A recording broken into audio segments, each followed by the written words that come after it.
Episode की start में हमें दिखाया जाता है वॉरियर को, जिसे दो बंदों ने मारा होता है, मतलब बुरी तरीके से ख़त्म कर दिया होता है। पुलिस ऑफिसर है वो बोलता है कि हमारे बंदे हैं वो वॉरियर को यहाँ से ले जा रहे हैं, पता नहीं वो बचे या ना बचे, उसका कुछ चांस भी नहीं है। उन दो बंदों ने वॉरियर की बहुत बुरी हालत कर दी होती है। वॉरियर में इतनी भी ताकत नहीं होती वो किसी से भी लड़ सके या फिर चल सके।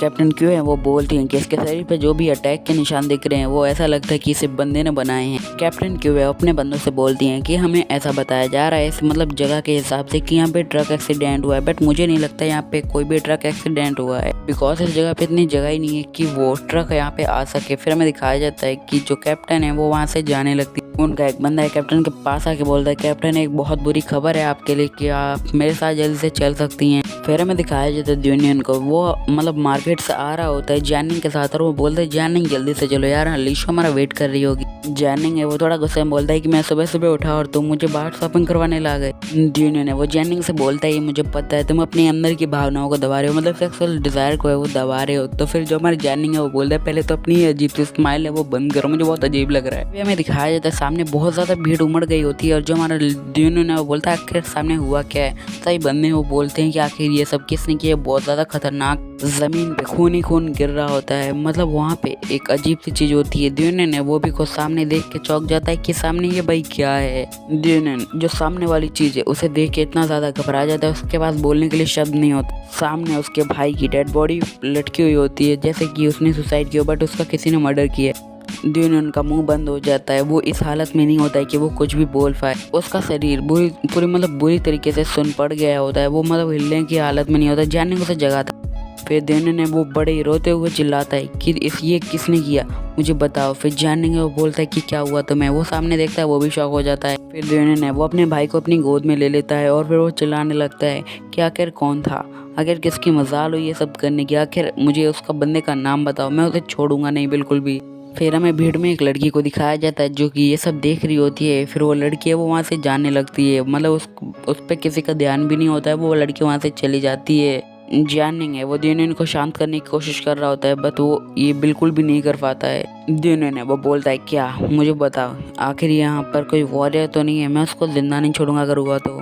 फिर से हमें उसी लड़की को दिखाया जाता है जो वहाँ से जा रही होती है और जो हमारा यूनियन है वो अचानक से उसके पीछे आ जाता है और बोलता है हे तुम जल्दी से वहाँ पे रुक जाओ, मुझे तुमसे कुछ जरूरी बातें पूछनी। वो लड़की जैसे रुक के घूमती है और वो बोलता है क्या ये तुमने किया। इस बार यूनियन है वो अपनी हद से ज्यादा गुस्से में होता है, उसका गुस्सा उसके कंट्रोल में नहीं होता है। वो लड़की है घूमती है और बोलती है कि तुम तभी उससे पहले ही जो हमारा यूनियन है वो उसके ऊपर एक अटैक कर देता है, मतलब उसे बहुत तेज से एक पंच मार देता है। उस लड़की को वो अटैक लगता है और वो लड़की दूर जाके गिरने लगती है, बट जो वो लड़की होती है वो हवा में एक बैक फ्लिप मार के वहीं पे खड़ी हो जाती है आके नीचे। यूनियन है वो अपना अटैक करने के बाद रुक जाता है, वो देखने लगता है कि आखिर उस बंदी को हुआ कुछ या नहीं। यूनियन है वो उसको बड़े गुस्से से देखने लगता है, मतलब उसने अभी तक उसका चेहरा नहीं देखा तो बड़ी गुस्से से घूर रहा होता। यूनियन है वो बोलता है कि मेरे भाई ने तुम्हारा क्या बिगाड़ा, तुमने उसे क्यों मारा, वो इतना भी बुरा नहीं था कि तुम उसके साथ ये करो।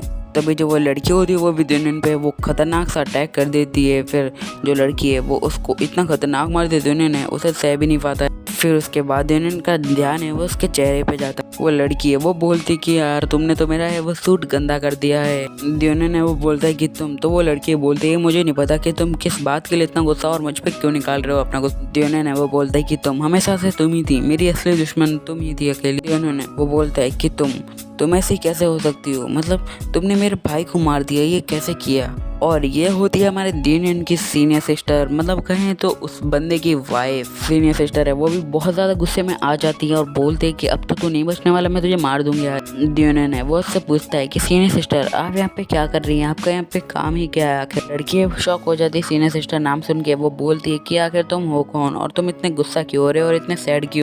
वो बोलती है ये तो काफ़ी ज़्यादा बुरी बात है, तुम अपने किसी भी चीज़ का इल्ज़ाम मुझ पे कैसे थोप सकते। यूनियन है उसको भी कुछ भी समझ में नहीं आ रहा था कि आखिर वो लड़की क्या बात कर रही है। यूनियन है वो बोलता है कि शायद ये इसने किया, बट वो इसने क्यों किया, इसके लिए तो कोई ऑप्शन नहीं था क्योंकि वो एक हैप्पी मैरिज लाइफ जी रही थी उसके साथ। पहले कहूँ तो वो उस यूनियन की है वो भाभी होती है, वो बोलता है कि आपने ऐसा क्यों किया। वो लड़की है वो घूम जाती है और बोलती है कि मुझे यहाँ सब कुछ वियर्ड लग रहा है तो अब मुझे यहाँ से जाना चाहिए।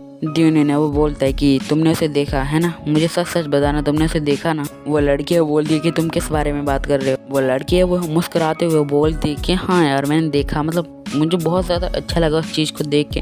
तो ये बात सुन के दियोनियन वो बहुत ज़्यादा घबरा जाती। वो लड़की है वो बोलती कि ये बंदा तो बिना किसी प्राउड के मर गया, तो इसमें क्या दिक्कत है। तो मतलब दियोनियन को बहुत ज़्यादा गुस्सा आ जाता है। दियोनियन वो बोलता है कि आखिर तुम ऐसा कैसे कह सकती हो, वो मेरे सीनियर ब्रदर और तुम्हारे हस्बैंड थे, क्या तुम्हें इस बात की कोई भी चिंता नहीं सीनियर सिस्टर। वो लड़की फिर से शॉक हो जाती है जब दियोनियन उसे सीनियर सिस्टर कहता है। दियोनियन फिर से बड़े ही गुस्से में उससे पूछता है कि मेरे भाई ने तुम्हारा क्या बिगाड़ा था। तभी वो लड़की है वो किसी बात को याद करने लगती है और उसकी तरफ देखने लगती है। हमें यांग जंक्शन को दिखाया जाता है जो उस लड़की को बताया होता है कि मतलब यहाँ पे जितने भी बंदे हैं वो तुम्हारे दोस्त नहीं, तुम्हारे दुश्मन है, तुम्हें उन पे दया दिखाने की कोई ज़रूरत नहीं है। सीनियर सिस्टर है वो उस पर बहुत ही बुरी तरीके से अटैक कर देती हैं। दियोनियन है वो बहुत ज़्यादा घायल हो जाता है। मतलब सीनियर सिस्टर की पावर है वो उससे बहुत ज़्यादा होती है। सीनियर सिस्टर उसे मारने के बाद वो वहाँ से जाने लगती हैं और दियोनियन बोलता है कि मत जाइए, बट सीनियर सिस्टर है वो वहाँ से जाने लगती हैं। दियोनियन उसे अपना हाथ दिखा के रोकने लगता है, बट वो बहुत ज़्यादा घायल होता है, इसलिए वो कहीं भी उठने की भी हालत में नहीं होता है। वो बहुत ज़्यादा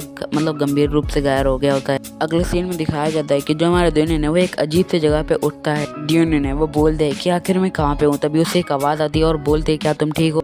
जो ऑफिसर क्यों होती हैं वो वहाँ पे होती हैं और बोलती हैं कि मैंने तुम्हें वहाँ ढूंढा जहाँ पे जो क्राइम सीन हुआ था, मतलब तुम वहाँ पे कर क्या रहे थे क्राइम सीन के पास। वो बोलती है कि तुम आके क्राइम सीन के पास बेहोश होके कर क्या रहे थे, मतलब तुमने वहाँ पे कुछ तो किया होगा। दियोनियन है वो बोलता है कि क्राइम सीन, क्या मतलब है तुम्हारा क्राइम सीन से, मुझे कुछ भी समझ नहीं आ रहा तुम क्या बोल रहे हो। तभी दियोनियन को अपने बड़े भाई की बात मतलब याद आ जाती है जिसकी डेड बॉडी वो छोड़ के आ चुका होता है। दियोनियन फटाफट से उठता है और वो वहाँ से जाने लगता है। फिर जिससे मतलब ऑफिसर क्यों बोलते कि तुम अभी कहाँ पे जा रहे हो, ये तुम्हारी हालत नहीं है कहीं जाने की। जैसे ही वो थोड़ा झुकता है तो उसकी हड्डियाँ हैं वो जवाब दे देती हैं, मतलब वो उसकी हड्डियाँ वो चटक जाती हैं। कैप्टन क्यों है वो बोलती हैं कि तुम अभी बेड पे ही ज़्यादा अच्छे हो, तो तुम्हें यहाँ पे ही लेटे रहना चाहिए। जो दियोनियन है उसको बहुत ज़्यादा दर्द होने लगता है बिकॉज उसकी हड्डियों में बहुत ज़्यादा दर्द हो रहा होता है। कैप्टन क्यों है वो बोलती हैं कि तुम्हारी 5 हड्डियाँ और 5 कुछ पसलियाँ टूट चुकी हैं, सो तुम्हें डॉक्टर ने कहा है तुम्हें आधे साल का आराम चाहिए। दियोनियन वो बोलता है कि अच्छा ऐसी बात है क्या। और फिर वो बोलता है कि सीनियर सिस्टर ने सच में मुझे मारने की कोशिश की, मुझे नहीं लगा था कि वो इस हद तक गिर जाएंगी।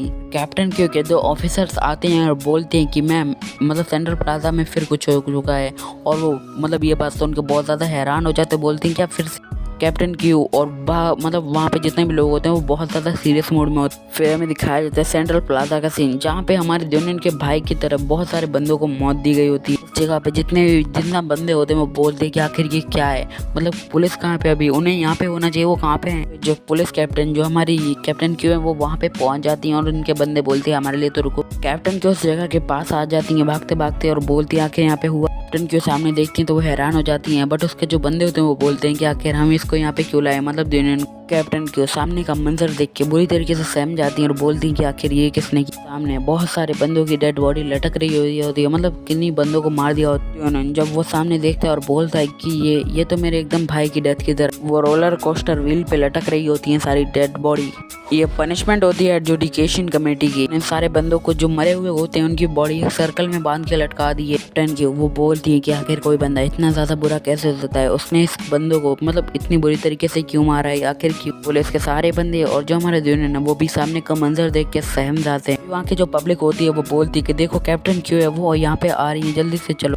बंदे सब कैप्टन क्यों को गालियाँ देने लगते हैं, बोलते हैं कि तुम किसी काम की नहीं हो तो आखिर तुम यहाँ पे आई क्यों। सभी लोग कैप्टन क्यू पे कुछ ना कुछ फेंकने लगते हैं। कैप्टन क्यू बोलते कि हमें माफ़ करें बट हम अभी भी क्रिमिनल को ढूंढ रहे हैं, जैसे ही मिलता है हम आपको इन्फॉर्म कर देंगे और उन्हें सजा भी देंगे। एक लेडी है वो बोलती है तुम सिर्फ एक डरपोक आदमी हो, मतलब डरपोक लोग हो जो पुलिस की पीछे छुप जाते हो, मतलब पुलिस की जो तुम्हारी वर्दी है उसके पीछे छुपे रहते हो, तुम किसी काम के लायक नहीं हो। तुमने हमसे प्रॉमिस किया था तुम हमें सेव रखोगे बट तुम उस लायक नहीं हो कि हम हमें सेव कर सको। वो लेडी दुखी होती है क्योंकि उसका हस्बैंड है वो भी मर गया होता है जो उसे बर्थडे गिफ्ट देने वाला होता है और उसकी बॉडी को दिखाया जाता है जो ऊपर लटक रहा होता है। लेडी है वो बोलती है कि देखो मुझे बर्थडे प्रेजेंट में मुझे मेरी हस्बैंड की बॉडी मिली। लेडी रोने लगती है और बोलती है कि वो कभी वापस नहीं आने वाला। वो बहुत ज़्यादा ही रोने लगती है इन द पब्लिक और वो हमें दिखाया जाता है। ये सब देख के पुलिस वाले भी थोड़े हैरान हो जाते हैं। दियोनियन को बहुत ज़्यादा गुस्सा आ रहा होता है और वो बहुत ज़्यादा दुखी होता है। फिर हमें अलग सीन दिखाया जाता है जहाँ पे कुछ बंदे वो पार्टी कर रहे होते हैं। ये शील्ड होता है जो मतलब पार्टी कर रहा होता है, बोलता है कि ये बहुत ज़्यादा अमेजिंग डे है, मैंने उन बंदों को कितने मारा और उन्हें वहाँ पे ऐसे ही टांग दिया तो मुझे बहुत ज़्यादा मजा आया। बोलते हैं कि मुझे उन बंदों को मारने में बहुत मजा आया, मैंने तो उन्हें ऐसी टांग। उसका एक आदमी है वो बोलता है कि तुम्हें तो अब इस चीज में है वो बहुत ज्यादा मजा ही आने लगा है ना। शील्ड है वो बोलता है कि हम बहुत दुख की बात है कि जो वॉरियर मर गया, बट हम उसे वापस भी तो नहीं ला सकते। वे कीवल सी स्माइल करते हुए बोलता है कि बस वो हमारे लिए खिलौना ही था, जो मर गया उसकी कोई टेंशन। सामने से यांग जोंगजिन है वो बोलता है कि सही कहा, वो एक कुत्ता ही था, बंदा है। मतलब यांग जोंगजिन है वो बोलता है कि हाँ तुम्हें तो सबसे ज़्यादा क्रेडिट मिलना चाहिए क्योंकि सबसे ज़्यादा काम तो तूने किया है। यांग योंगजिन है वो बोलता है कि सबको तो पता ही है कि तुम्हारा पागल कुत्ता कौन था। वो बोलता है कि क्या तू मरना चाहता है, मतलब तेरी इच्छा खत्म हो गई क्या जीने की। यांग योंगजिन है वो बोलता है कि नहीं यार, मैंने तो सिर्फ इस बारे में सुना था, तो मुझे इतना गुस्सा मत। बजने की आवाज़ आती है और बोलते हैं कि तुम्हारे बहुत ज़्यादा अच्छे काम करने के लिए तुम्हारा बहुत बहुत शुक्रिया। फिर जो सारे बंदे होते हैं वो दूसरी तरफ देखने लगते हैं जहाँ से ताली बजने की आवाज़ आई होती है। सारे बंदे वो वहाँ पे सिर झुका के खड़े हो जाते हैं, मतलब सिर झुका के अपने घुटनों पे बैठ जाते हैं। होती है हमारे रियल लीडर, मतलब असली एजुकेशन कम्युनिटी के असली लीडर पे आता है और बोलता है कि बहुत समय हो गया कि हम अंडरग्राउंड होके रह रहे हैं, हमें सिर्फ ज़मीन के ऊपर के लॉ के ऊपर ये करना पड़ता है। बहुत जल्द जो हमारे अंडर कंट्रोल होगी सारी सिचुएशन, हम सब कुछ काबू कर पाएंगे। वो बोलता है कि जो हमारा वक्त है वो हमारे काफ़ी ज़्यादा करीब है, हम अपने वक्त को अपने हाथ में लेके घूमें। बंदा है वो बोलता है यांग जोंगजिन कैसा चल रहा है तुम्हारा मिशन, क्या तुम मुझे बता सकते हो। यांग योंगजिन है वो बोलता है कि सर बहुत मस्त चल रहा है हमारा मिशन। यांग योंगजिन बोलता है कि हमें जो हमारा प्लान था हेवन एनर्जी को ढूंढने का वो मिल गया, बट इस चीज़ को कंट्रोल करते हैं जिनियन सिटी के जो मेयर, करंट मेयर का नाम है ख्विश योहान। और फिर हमें दिखाया जाता है कि जो वो बोलता है बड़ी ईवल स्माइल से कि हमें उसका तो कुछ भी करना ही पड़ेगा, ये बहुत ज़्यादा आसान। ख्विश योहान को दिखाया जाता है जो मतलब एक बिल्डिंग पे खड़ा होता है, शहर में चल रहे हुड़दंग को देख रहा होता है कि यहाँ पे बहुत ज़्यादा शोर मचने वाला है, अब शांति नहीं होने। बोलता है कि अब बहुत बड़ा तूफान है वो इस शहर में आने वाला है। इसी के साथ ये एपिसोड खत्म होता है। चैनल पे नहीं हो तो चैनल को सब्सक्राइब कर लो। तो अगले एपिसोड में मिलते जल्दी, बाय।